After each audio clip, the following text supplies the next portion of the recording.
Hello everyone. Today we will study about last element of directing, that is communication, and what is the process of communication and what are the different types of communication.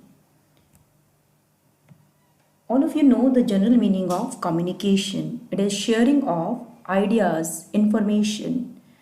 Whatever information or ideas one person has in his mind, whatever he does to share that idea or information with other persons, that is termed as the communication.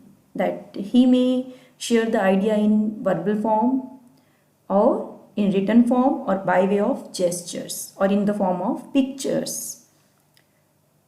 So all of you know that or communication plays a very key role in the success of a manager.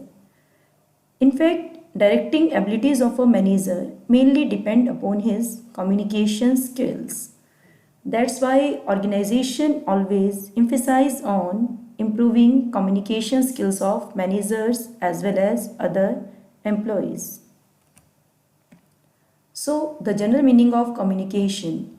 Communication is a process of exchange of ideas, views, facts or feelings, etc. between or among people in order to create common understanding. It is a transfer of information from the sender to the receiver with the information being understood by the receiver. Process of communication. The process of communication, it involves elements like source, that means the sender. Encoding means the words or the pictures or the gestures that he is using to convey the information. Media or channel, that may be through phone, that may be through internet, that may be some social media. Receiver, the person who is receiving the information. Decoding, that means interpreting the information by the receiver to understand the meaning. Noise, if any hindrance is there in communication, that constitutes the noise.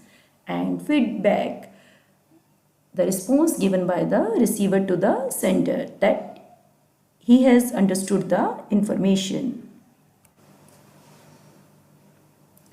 So, here is the communication process. Sender, message, encoding, then through some media, message will flow to the receiver end. At the receiver end, he will decode the message and will send him the feedback. And in the whole process, if any hindrance is there, that hindrance is termed as the noise. So, let us discuss these elements in brief. Sender means person who conveys his thoughts or ideas to the receiver. The sender represents source of communication, message, the ideas, feelings, suggestions, order, reports which the sender wants to share with the receiver. Encoding, process of converting the message into communication symbols, that may be some words, pictures, gestures, etc. Media, it is the path through which encoded message is transmitted to the receiver. Channel may be in written form, face-to-face, phone call, internet, etc. Decoding, it is a process of converting encoded symbols of the sender into information or meaning. Receiver, the person who receives communication of the sender.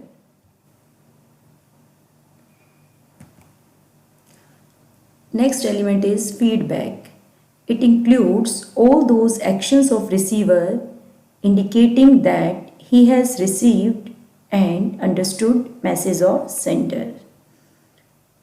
Noise means some obstruction or hindrance to communication. This hindrance may be caused due to sender, message or receiver. Like receiver may not be attentive or telephone connection may be disrupted. or there may be faulty encoding or faulty decoding of the message, and sometimes gestures and postures that may not be in accordance with the message, so that may distort the message.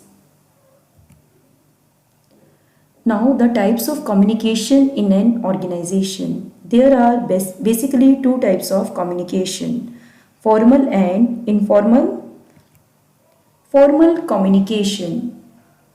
This communication flows through official channels designed in the organization structure, like communication between a superior and subordinate, communication between managers, communication between production head and the marketing head. This communication may be oral or written, but generally it is in written form. It is recorded and filed in the office to keep a record of this communication. It may further be classified as vertical and horizontal, like communication taking place between superior and subordinate.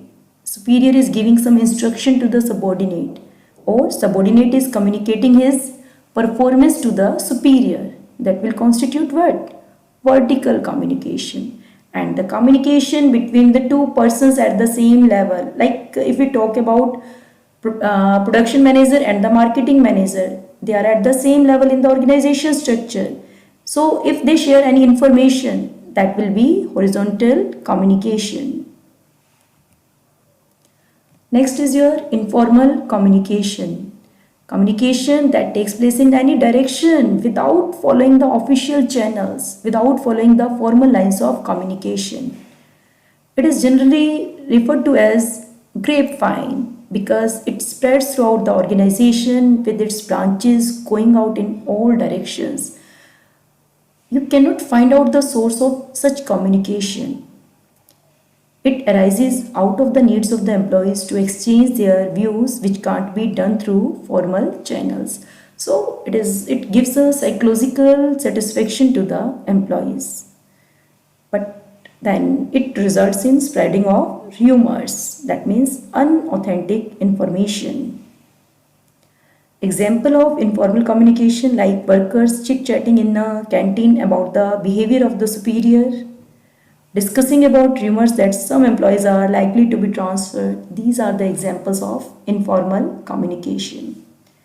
And the main drawback or the merit both of informal communication is that it spreads very rapidly, but sometimes the main demerit is it can get distorted. It may not be in the original form. Now it depends on the management how it skillfully utilizes informal communication to fill the gaps in the formal communication. Sometimes grapevine channels may be helpful as they carry information rapidly and therefore may be useful to the manager at times. Like you want instant feedback of the subordinates, or you want to spread some information to the give some information to the subordinates throughout the organization quickly, then informal channels you can make use of. Informal channels are used by the managers to transmit information so as to know the reactions of his or her subordinates. An intelligent manager should make use of the positive aspects of informal channels and try to minimize the negative aspects of this channel of communication.